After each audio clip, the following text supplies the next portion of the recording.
1950s और 1960s में Frederick Herzberg ने रिसर्च की जिनका के मकसद ये था कि वो ये मालूम कर पाएँ कि वो कौन से फैक्टर्स हैं जो कि एम्प्लॉयज़ के स्टाफ की उनकी जॉब वर्क प्लेस पे मोटिवेशन को एनहांस करते हैं। उनमें वो एहसास किन फैक्टर्स की वजह से आता है, कौन से ऐसे सिनेरियोज हैं जो कि उन्हें वर्क प्लेस में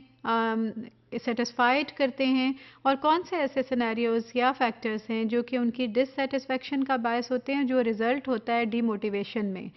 उनकी ये रिसर्च जो है ये पायनियर वर्क में आती है, जिसने कि मोटिवेशन थेरीज पर और बाद में होने वाले काम के लिए एक इस तरह का एक तस्वर पेश किया कि जिससे कि हमें satisfied factors which satisfy an employ and factors which dissatisfy an employ उनको समझने में मदद मिली, और हमने फ्यूचर उसके मुताबिक अपने काम को हमने रिफाइन करते गए। Herzberg's findings showed that certain characteristics of a job are consistently related to job satisfaction। तो कुछ ऐसे फैक्टर्स हैं जो कि कंसिस्टेंटली जॉब सेटिस्फैक्शन के साथ रिलेट होते हैं। उन्होंने ये देखा कि क्या कंसिस्टेंसी है, क्या वो फैक्टर्स हैं जो कि जॉब सेटिस्फैक्शन के साथ रिलेट होते हैं और उनको हम यूज़ कर सकते हैं। while different factors are associated with job dissatisfaction, whereas there are other kind of factors जो कि consistently जिनका लिंक established है रिसर्च में, जो जॉब डिससेटिस्फैक्शन के साथ लिंक्ड हैं। अगर आप देखें तो फैक्टर्स जो कि सेटिस्फैक्शन का बायस हैं जॉब में, उसको और उसको कंपेयर करें उन फैक्टर्स के साथ जो डिससेटिस्फैक्शन का बायस हैं, ये उनकी रिसर्च का आउटकम है। और ये पब्लिश एक और आर्टिकल में 2007 में हुआ ये वाला एनालिसिस। तो आप देखिए कि जो फैक्टर्स जो कि सेटिस्फैक्शन का बायस हैं उसमें अचीवमेंट है, यानी आप अपनी जॉब में अपनी वर्क प्लेस पे क्या अचीव कर पाए हैं, कितना आपको अपने पर्सनल गोल्स अचीव करने में आपकी जॉब ने मददगार हुई, कितना आपने वहाँ पे वो टारगेट्स या ऑब्जेक्टिव्स जो आपके लिए साइन हुए थे वो अचीव किए, क्या आपके लिए चांसेस ऑफ ग्रोथ हैं, रिकग्निशन आपको कितनी मिली, आपको कितना सराहा गया, एक्नॉलेजमेंट क्या मिली, द वर्क इटसेल्फ, क्या वो काम जिसमें आप इन्वॉल्व हैं वो आपको एक्साइट खुद से करता है या नहीं करता, आपके वही एम्बिशन था लाइफ में, आप यही करना चाह रहे थे या नहीं करना चाह रहे थे, तो क्या आपका पर्सनल इंटरेस्ट भी आपके वर्क की जो टाइप है उसमें कोइंसाइड कर रहा है या नहीं, कितनी रिस्पॉन्सिबिलिटी आपको मिली है, क्या आपको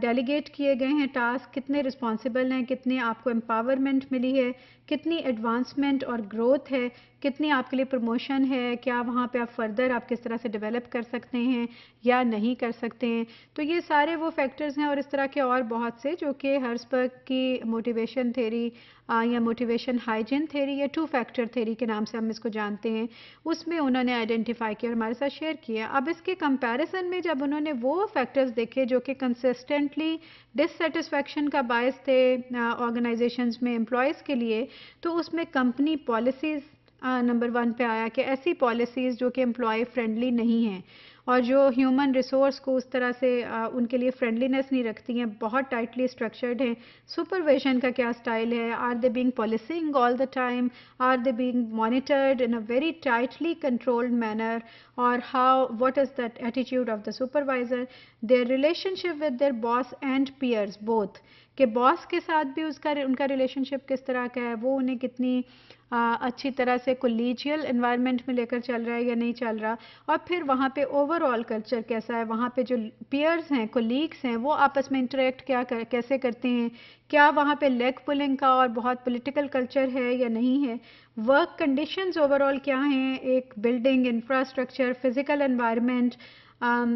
किस तरह का है, सैलरी का क्या स्टेटस है। नॉट जस्ट नोटिस कि salary is quite low in the list which dissatisfies an employee, status क्या है उनका, और जॉब सिक्योरिटी, उनकी इमोशनल सिक्योरिटी, जॉब सिक्योरिटी किस तरह की है, उनका सेल्फ इस्टीम को वहाँ पे कितनी प्रेस्टीज को, सेल्फ इस्टीम को कितनी, उनकी रिस्पेक्ट कितनी की जाती है, उसको क्या इंपॉर्टेंस मिलती है। तो if you just compare these two columns you will see कि there are two types of factors, और ये ज़रूरी नहीं है कि जो सेटिस्फाइड करने वाले फैक्टर्स हैं उनके ऑपोजिट हमें डिससेटिस्फाइड वाले फैक्टर्स में नज़र आएँ। So the conclusion he draw was that job dissatisfaction and job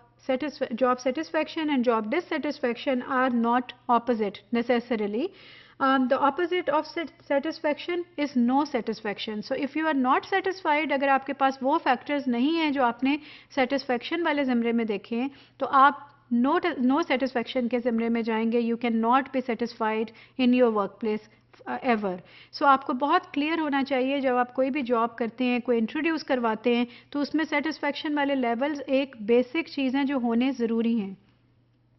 And then the opposite of dissatisfaction is no dissatisfaction. It's not necessarily satisfaction. So अगर आपने dissatisfaction को reduce करना है, तो आपके satisfied जो team members हैं वो calmfully, पीसफुली काम कर सकेंगे. लेकिन अगर सेटिस्फैक्शन वाले फैक्टर्स ही नहीं हैं, तो regardless of the other counter, other side, other factors, आपको सेटिस्फाइड और कमिटेड और मोटिवेटेड स्टाफ का मिलना बहुत मुश्किल है.